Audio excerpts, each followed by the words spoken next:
보겠습니다. 베드로전서 4장입니다. 4장 1절부터 11절까지 교독하겠습니다. 그리고 11절은 한 목소리로 같이 읽도록 하겠습니다. 제가 먼저 읽겠습니다. 그리스도께서는 육신으로 고난을 받으셨습니다. 여러분도 같은 마음으로 무장하십시오. 육신으로 고난을 받은 사람은 이미 죄와 인연을 끊은 것입니다.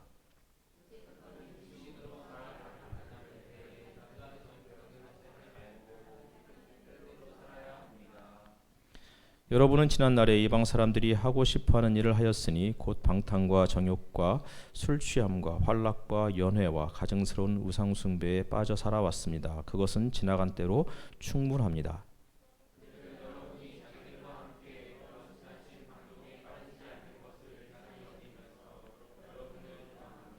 그들은 산 사람과 죽은 사람을 심판하실 분에게 사실을 죄다 아뢰어야 합니다.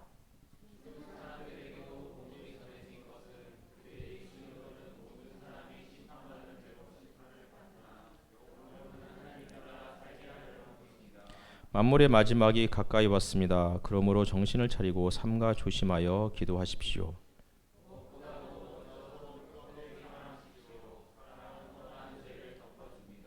불평 없이 서로 따뜻하게 대접하십시오.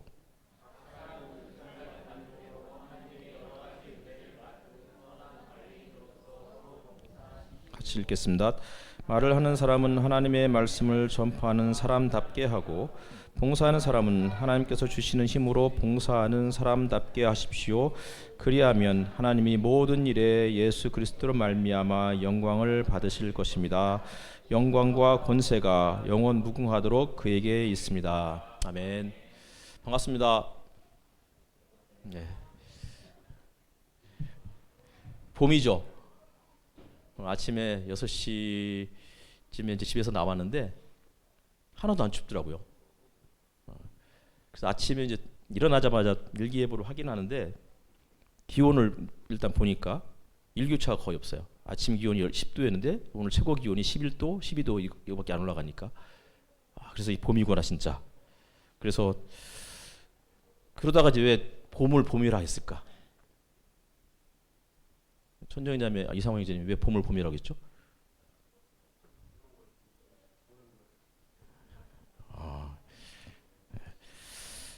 맞습니다. 일단 봄을 영어로 뭐라고 그러죠? 스프링이라고 그러죠. 그렇죠. 우리 중학교 때 다 영어 배웠으니까 스프링의 뜻이 봄이에요. 근데 왜 봄을 스프링이라고 했느냐면 새싹이 막 움트는 땅에서 튀어 나오는 것처럼 보여서 스프링이라고 그랬대요. 영어로는. 영어뿐만 아니라 이제 영어권에 있는 거기 라틴어 이쪽에 있는 인도 영어권이죠. 모든 나라들이 다 같은 단어를 쓰더라고요. 왜 여름일까요?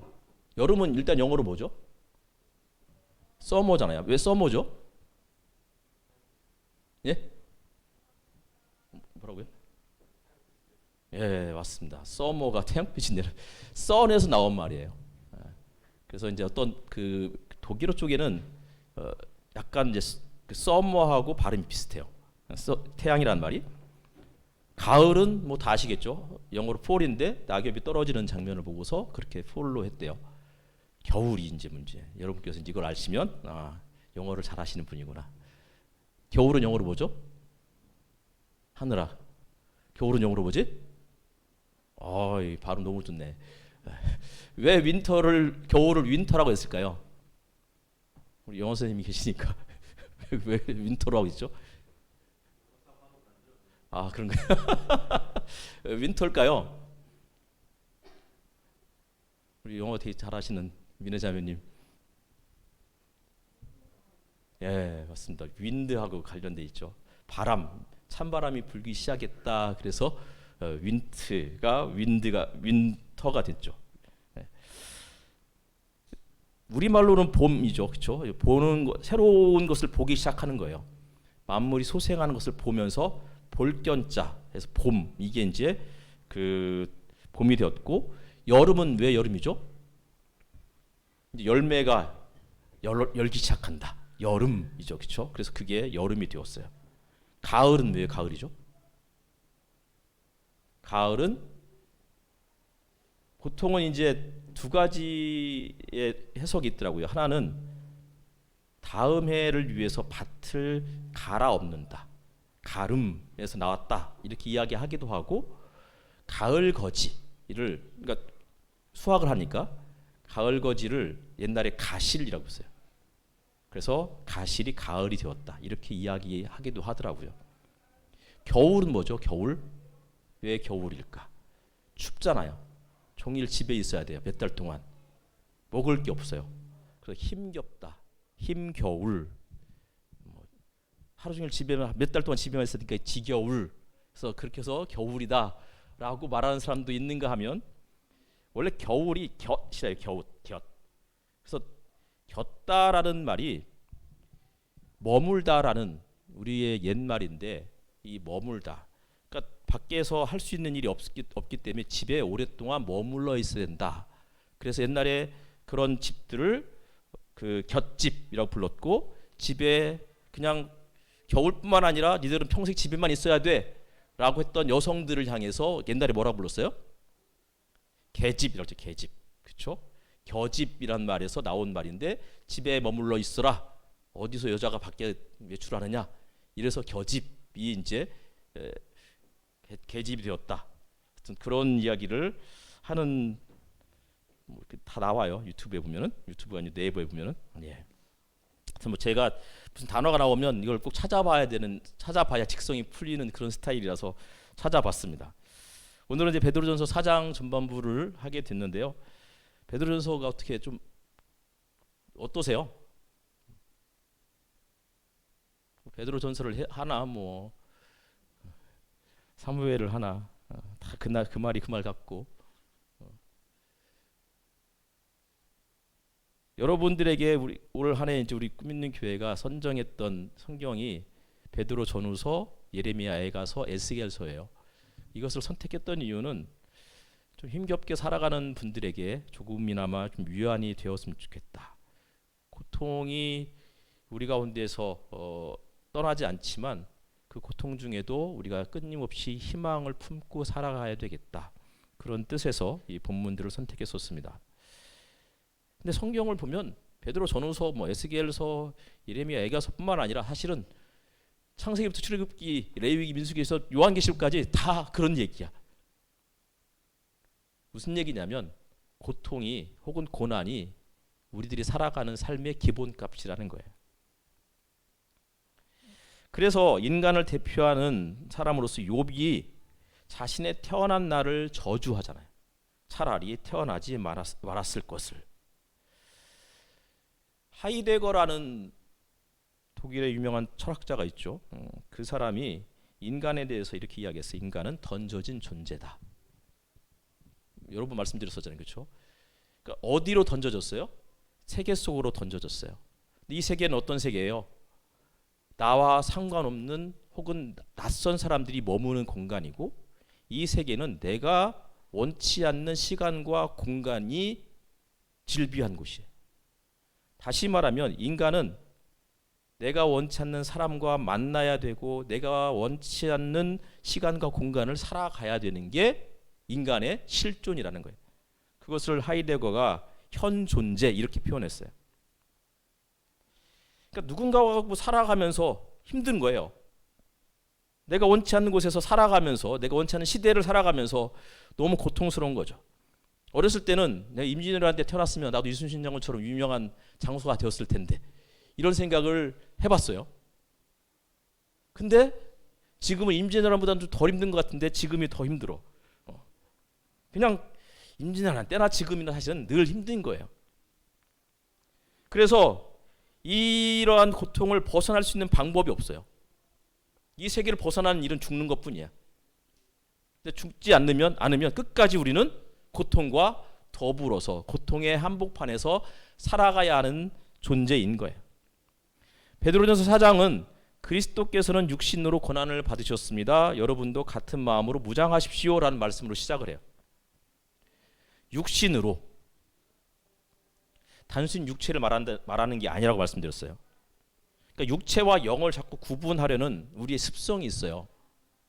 근데 육신으로라는 이 말은 단순히 육체는 우리가 고통스럽더라도 우리가 영은 뭐 행복하게 살아가면 돼, 이런 뜻으로 이해를 뭐 그게 무조건 틀린 말은 아닌데, 그렇게만 생각하면 때로는 너무 이분법적으로 사고하게 되니까 그것을 극복해 보자는 거예요. 예수께서는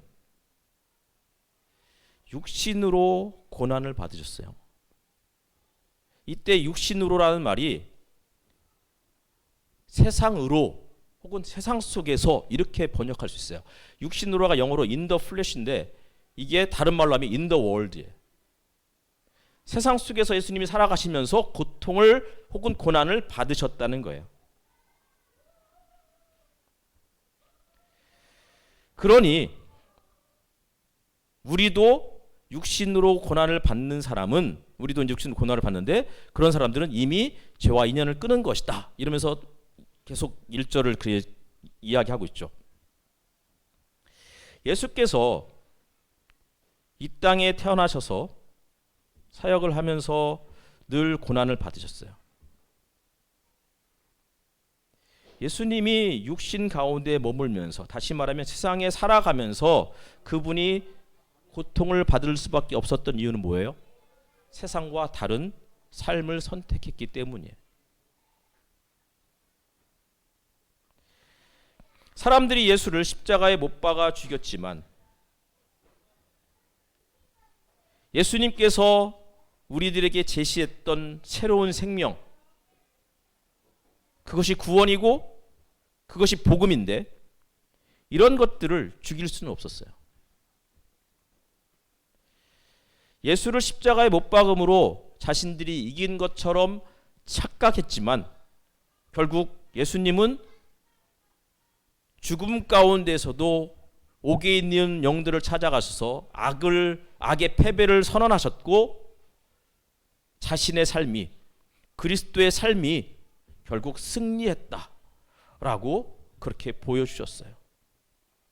그러니 이 땅에서 살아가는 그리스도를 닮기로 혹은 그리스도를 따르기로 선택했던 사람들에게 비록 지금 고난 중에 있다 하더라도, 아니 예수를 믿기 때문에 고난이 당연한 결과로 따라오는 것이지만 그것이 힘겹고 아프고 가난하고 고통스럽더라도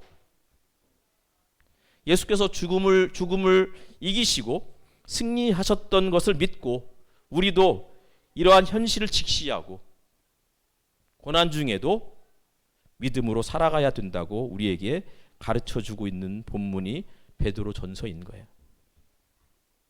예수께서 육신으로 고난을 받으셨어요. 세상과 다른 삶을 사셨기 때문에. 세상이 원하는, 세상이 요구하는 삶을 살지 않고 그들이 원했던, 요구했던 목소리를 내지 않았기 때문에 생긴 결과라고요. 그러니까 예수님이 오신 것은 세상 사람들을 불편하게 만들었어요. 이때 세상 사람들이라는 것은 대개 힘 있는 사람들이에요. 예수님이 오시자마자 헤롯이 불편해졌어요. 그래서 베들레헴에서 태어난 2살 미만의 아이들을 다 죽이라고 했어요. 남자아이들을. 예수님이 공생을 시작하셨을 때 종교 지도자들이 예수를 죽일 음모를 꾸미기 시작했어요. 안식일 법을 어겼다는 이유로, 성전을 모독했다는 이유로, 자신들이 그동안 구축해왔던, 자신들이 지금까지 믿어왔던 신념체계, 종교에 도전한다는 이유로 예수를 제거하고자 했어요. 하지만 예수님의 이 십자가 사건은 자신들이 구축해온 종교 시스템, 자신들이 가지고 있었던 신념체계, 종교심이 얼마나 폭력적이었는지, 얼마나 악한 것인지를 여실히 폭로해주는 사건이었어요. 나는 인애를 원하고 제사를 원치 않는다 라고 했던 이 말의 뜻을 망각하고 제사를 위해서, 자기들이 가지고 있었던 신념을 위해서, 그동안 자기들이 지내왔던 종교 시스템을 보존하기 위해서 그토록 강조했던 인애와 자비를 헌신짝처럼 내던졌어요. 제사제도, 종교와 신념체계, 자신들이 그동안 믿고 배웠던 모든 것들이 도전받고 흔들리는 것을 두려워해서 예수님을 십자가에 못 박아버렸어요. 그리고 예수께서는 그런 종교적 권력, 국가 권력에 무기력하게 패배한 것처럼 보였지만 그분은 다시 살아나셨고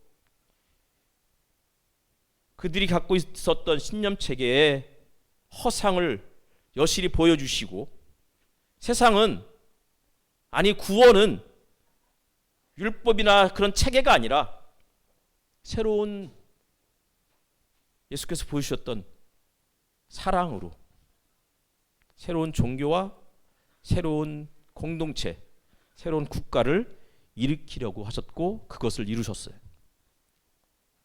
그러니 베드로 전서 저자가 우리에게 이야기하고 있는 거죠. 여러분도 같은 마음으로 무장하십시오. 같은 마음으로. 같은 마음이라는 이 영어 표현이 same attitude예요. 같은 태도. 근데 또 다른 영어 성경에는 이렇게 번역했어요. The same way of thinking이라고 했어요. 똑같은 사고 방식. 생각의 혹은 인식의 변화. 이런 것들을 전제로 하는 이야기예요. 빌립보서 2장에 있는 말씀처럼 너희 안에 이 마음을 품으라 곧 그리스도 예수의 마음이니 그는 근본 하나님의 본체시나 하나님과 동등됨을 취할 것으로 여기지 아니하시고 오히려 자기를 비워 종의 형체를 지니시고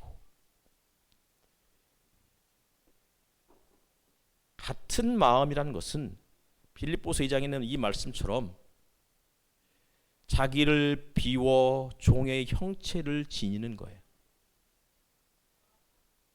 나를 비우는 거라고요. 예수를 믿는다는 것은 예수님과 같은 생각을 품기 시작한다는 거예요. 예수님이 가지고 계시는 사고방식, 그분의 신념 체계를 내 안에 장착한다는 거예요.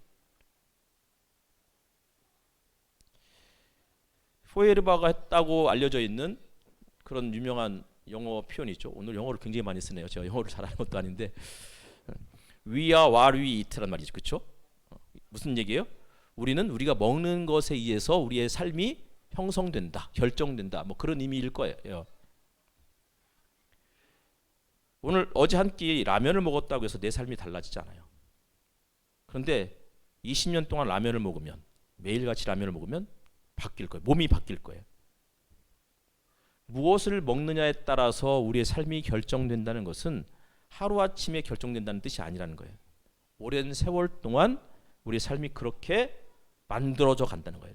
무엇을 먹느냐, 누구를 만나느냐. 이 말을 달리 표현하면 위와 뭐 쓰면 안 되겠다. 혹시 문법적으로 틀릴까 봐. 우리가 어디에 속해 있느냐에 따라서 우리의 삶이 결정된다는 거예요.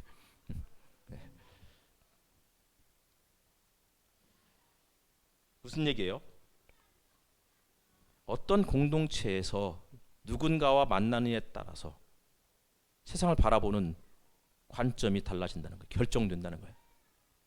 요새는 이제 우리 교회 유튜브 구독자 수가 200명을 넘어갔어요. 200만이 아니고 200명.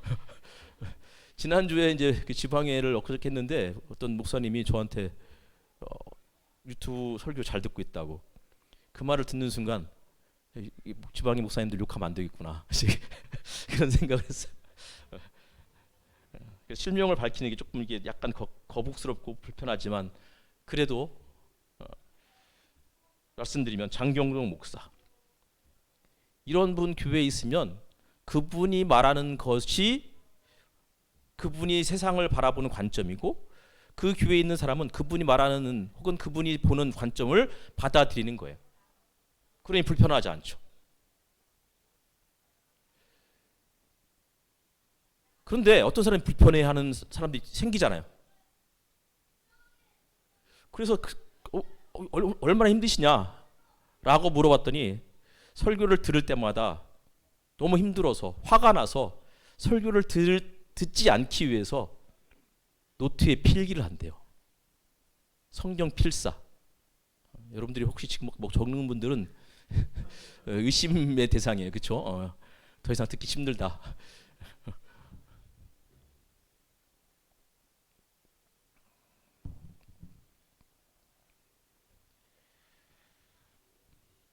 육신으로 고난을 받으신 그리스도처럼 그리스도인인 우리도 같은 사고방식으로 자신을 무장하고, 그리고 예수님처럼 고난을 받는 것을 당연한 것으로 여기고 살아가라고 이야기하면서 1절 하반절에 이렇게 이야기하고 있어요. 육신으로 고난을 받은 사람은 이미 죄와 인연을 끊은 것입니다.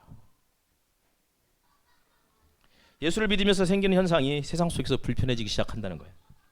고난이 발생하는 거죠. 베드로전서는 죄와 인연을 끊는 과정이 예수를 믿는 거라고 이야기하고 있는 거죠. 그리고 2절이에요. 우리 2절을 한번 같이 읽어볼까요? 자, 시작.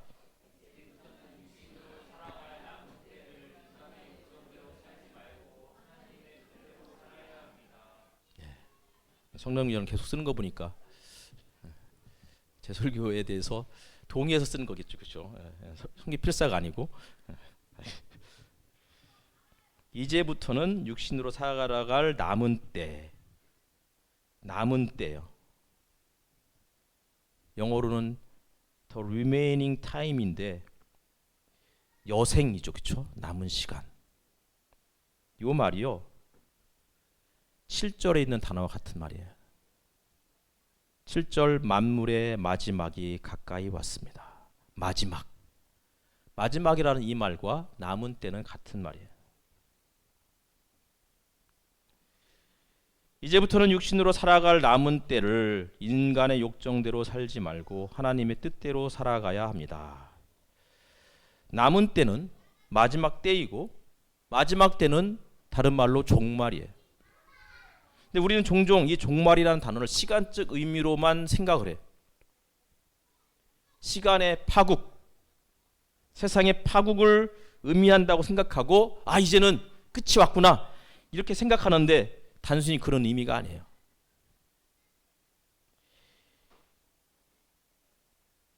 이제부터 육신으로 살아갈 남은 때, 이 말은 예수를 믿기 시작하면서부터 우리가 이 남은 때 혹은 마지막 때를 살기 시작했다는 거예요. 그러니까 예수를 믿는다는 것은 곧 내가 종말의 열차에 올라탔다는 것을 의미하는 거라고요. 종말의 시간, 세상과 단절된 삶의 여정을 떠나겠다는 의미인 거예요. 세상을 등지고 세상의 방식과 다른 삶의 결을 선택하겠다는 뜻이에요. 그렇다고 세상에 무관심한 채 살아갈 수는 없어요. 예수께서 육신으로 in the flesh, 육신 가운데서 혹은 세상 가운데서 고난을 받으셨어요. 우리 역시도 마찬가지로 그리스도인이 되었지만 여전히 육신 가운데 머물러 있어요. 세상 가운데 머물러 있는 거라고요. 그런데 문제는 세상의 방식과 다른 삶을 선택했기 때문에 그때부터 힘겨워지기 시작해요. 그렇잖아도 원래 인간 삶 자체가 고난인데 고난이 더 가중되는 거죠. 고생길이 열렸어요. 하지만 이 시기는 껍질을 깨고 나오는 시기이고 자신의 본질을 찾아가는 과정이에요. 꽤 몇 년 전에 예은이가 저한테 헤르만 헤세의 데미안에 대해서 이야기를 해줄 수 있느냐고 물어봤었어요. 예은이가 기억하는지 모르겠는데, 그때 이제 청소년부 캠프를 떠나면서 여튼 저한테 물어봤었던 내용이었고, 제가 언젠가 내가 그 책을 가지고 설교를 하겠다 내내 잊어먹었다가 갑자기 오늘 설교 본문을 준비하면서 떠올랐어요. 데미안 다 아시죠? 헤르만 헤세가 쓴 데미안이라는 이 소설에 싱클레어라는 한 소년이 도대체 인생이 무엇인지를 궁금하게 여겼고, 그러다가 멘토격인 데미안을 찾아가서 물어보는 그런 과정이에요. 데미안이 뭔지 잘은 몰라도 BTS가 그때 저한테 예은이 했던 얘기예요. BTS의 누군가가 이 데미안 이야기를 했다고. 전 BTS가 누군지 잘 몰라서 관심은 없지만 데미안의 한 구절을 꼽으라면, 데미안을 안 읽어보신 분들도 다 알고 있는 내용이죠. 새는 알에서 나오려고 애쓴다. 알은 새의 세계다. 태어나려는 자는 하나의 세계를 깨트리지 않으면 안 된다. 새는 신을 향하여 날아간다. 자기 자신을 있는 그대로 받아들여라. 비록 그것이 쉽지 않을지라도 말이다. 그리고 자신에 대해 끊임없이 탐구해라.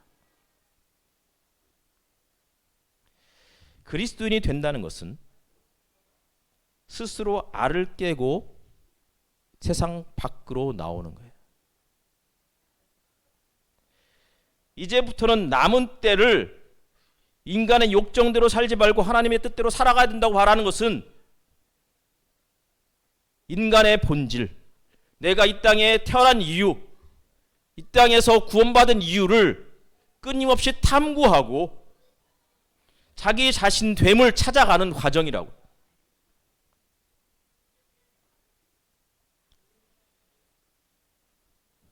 스스로 알을 깨고 나오면 병아리나 새가 될 수 있어요. 하지만 누군가가 밖에서 그걸 깨트리면 계란 후라이가 된다고 누가 얘기하더라고요. 남이 깨트려 주는 게 아니라고요. 내가 깨트리고 나와야 되는 거예요.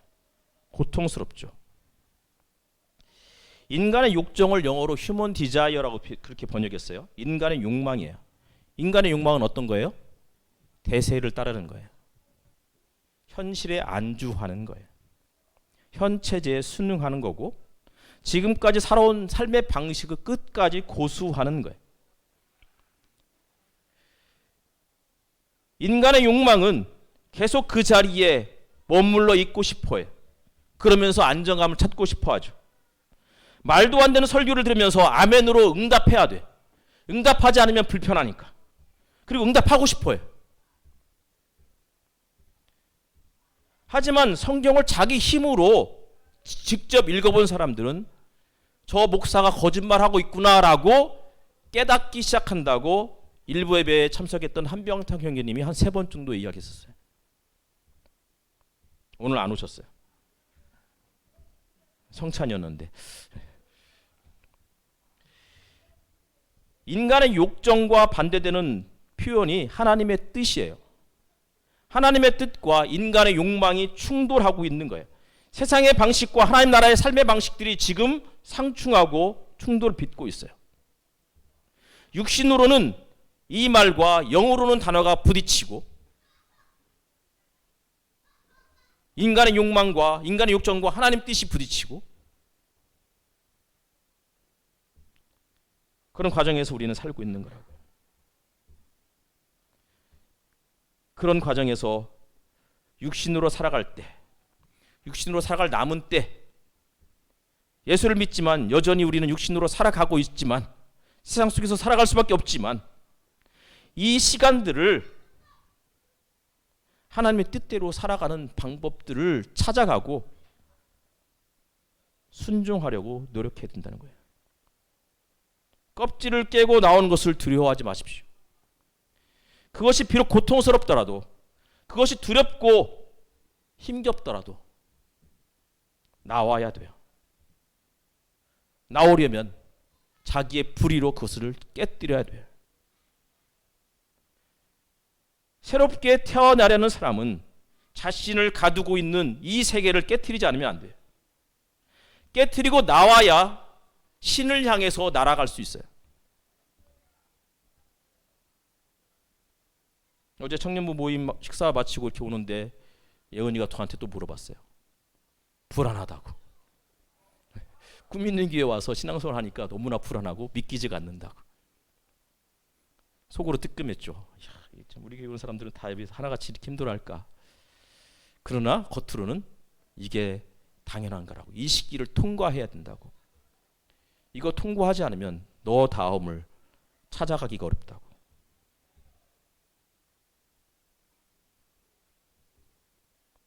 인간의 욕정, 인간의 욕망이 뭐예요? 3절이죠. 이방 사람들하고 같은 삶을 살아가고 싶은 거예요. 방탕과 정욕과 술 취함과 환락과 연회, 가증스러운 우상 숭배. 그런데 그것은 지나간 때로 충분합니다. 벗어나라는 거예요. 탈출하라는 거예요. 껍질을 깨고 이제 나오라는 거예요.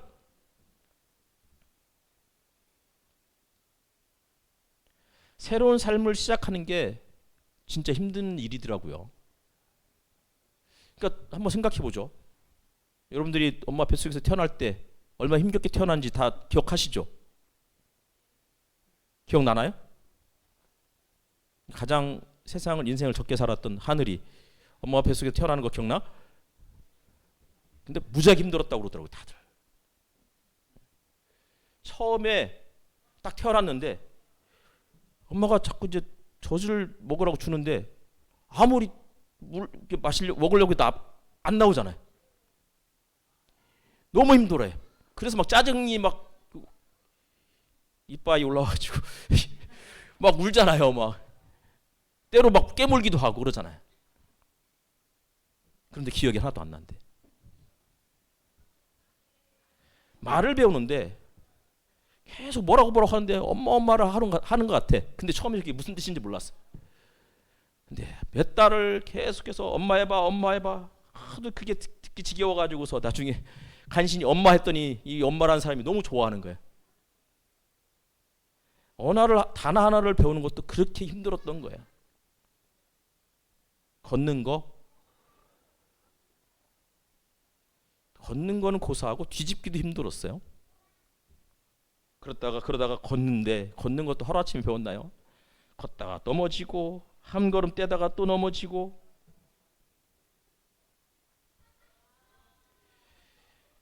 말을 배우고 글을 배우고 나이를 먹어갈수록 다른 사람과 만나서 관계를 맺어야 되고 이런 것들이 하나같이 쉬운 게 없어요. 그런데 가장 힘들었던 그 시기를 우리가 다 기억하지 못해요. 왜요? 그 과정을 거쳐왔기 때문에.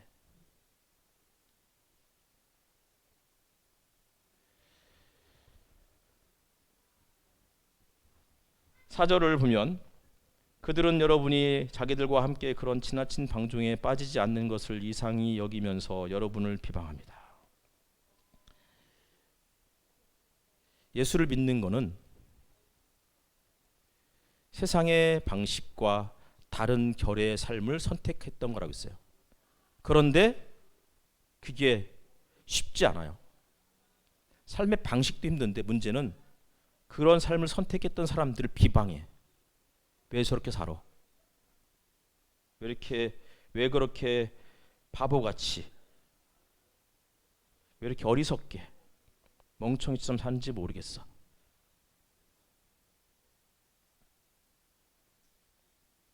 근데 이런 것들이 당연하다는 거예요. 그러면서 7절이죠. 만물의 마지막. 말씀드렸듯이 종말이에요. 말씀드렸듯이 이것은 단순히 시간의 끝을 의미하지 않아요. 종말에 대한 영어, 오늘 벌써 한 10번은 쓴 것 같은데 영어는 end예요. end는 끝이라는 의미를 담고 있으면서 동시에 목적이라는 뜻도 담고 있어요.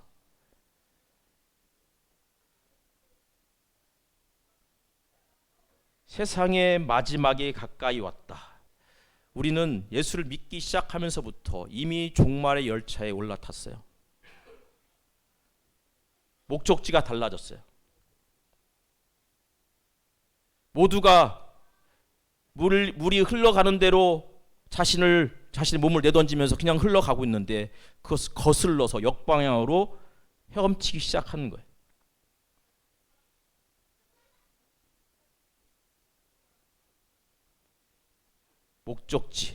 목적이 달라졌어요.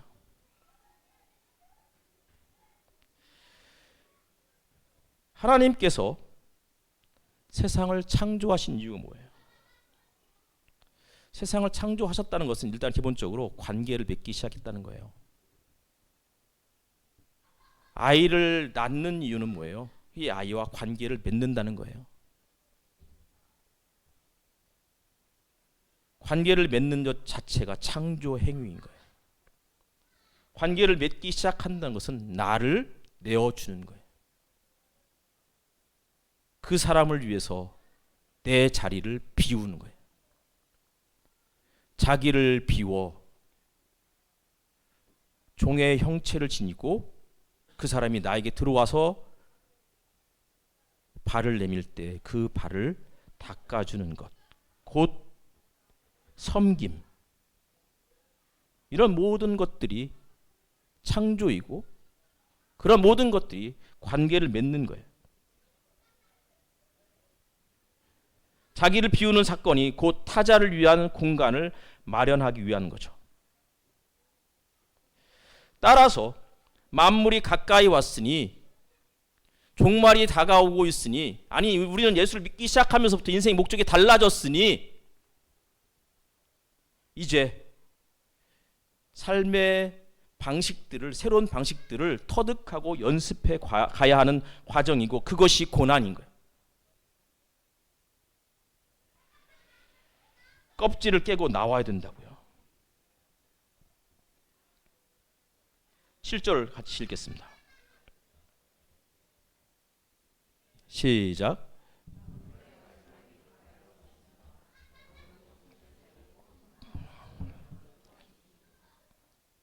만물의 마지막, 이 마지막 이걸 다른 말로 뭐예요? 목적이에요. 목적이 달라졌어요. 세상을 창조하신 목적이 분명해졌어요. 하나님께서 우리를 구원하신 목적이 분명해졌어요. 그러니 우리는 그 목적을 향해서, 목표를 향해서 달려가야 되는 사람들. 그 목적지를 향해서 달려가는 것이 종말 인생을 사는 것이고, 종말 인생을 사는 것, 살기 위해서는 반드시 기도해야 돼요. 그러므로 정신을 차리고 삼가 조심하여 기도하십시오. 왜 기도해야 돼요? 내가 지금 제대로 된 목적지를 향해서 나아가고 있는지를 돌아보기 위해서 기도하는 거예요. 내가 지금 인간의 욕정, 그동안 살아왔던 삶의 방식, 안주, 그냥 알 속에 그냥 가만히 있는 것, 그 삶으로부터 벗어나고 있는지, 그동안 누군가가 가르쳐 주었던 그것만을 전부인 줄 알고 그것만을 믿고 그냥 무비판적으로 살고 있는 것은 아닌지, 정신을 차리고 삼가 조심해서 기도해야 된다고요. 힘들어요.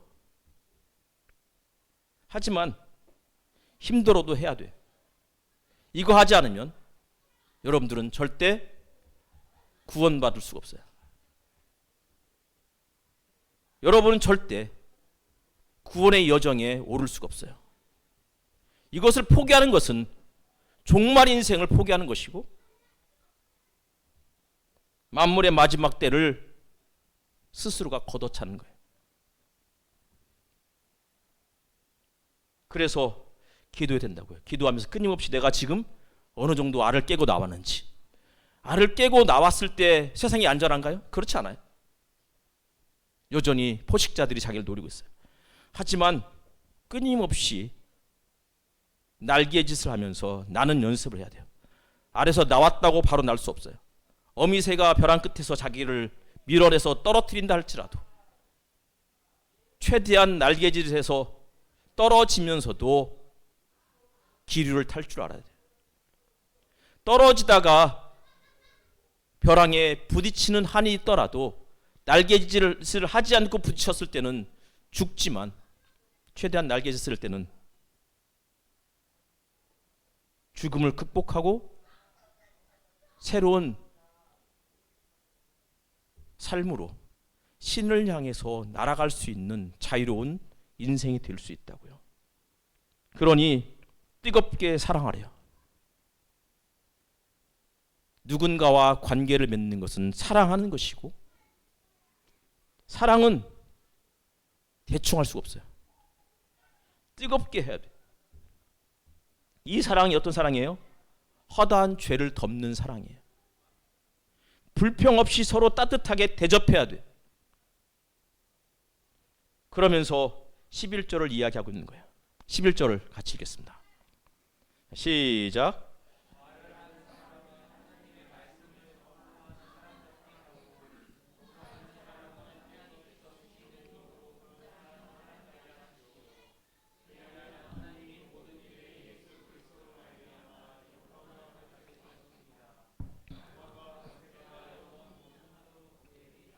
아멘. 말을 하는 사람은 하나님의 말씀을 전파하는 사람답게 하고, 봉사하는 사람은 하나님께서 주신 힘으로 봉사하는 사람답게 하십시오. 사람답게. 이 부분에 제가 강조해서 읽었어요. 예수를 믿는 것은 사람답게 살아가는 거예요. 사람답게 산다는 것은 자기의 인간됨, 나됨, 그리스도인 됨을 발견하고 그 사람다움, 그리스도인 됨을 내 몸에 장착하기 위해서, 체득하기 위해서 끊임없이 세상과 다른 삶을 선택해야 되고, 그것이 고통스럽더라도 그 고통이 당연한 것으로 받아들여야 되고, 사람답게 사는 것이 곧 종말 인생, 만물의 마지막이 가까이 왔고 이제부터 육신으로 살아갈 남은 때를 하나님의 뜻대로 살아가는 훈련을 감행하는 것입니다. 기도하겠습니다.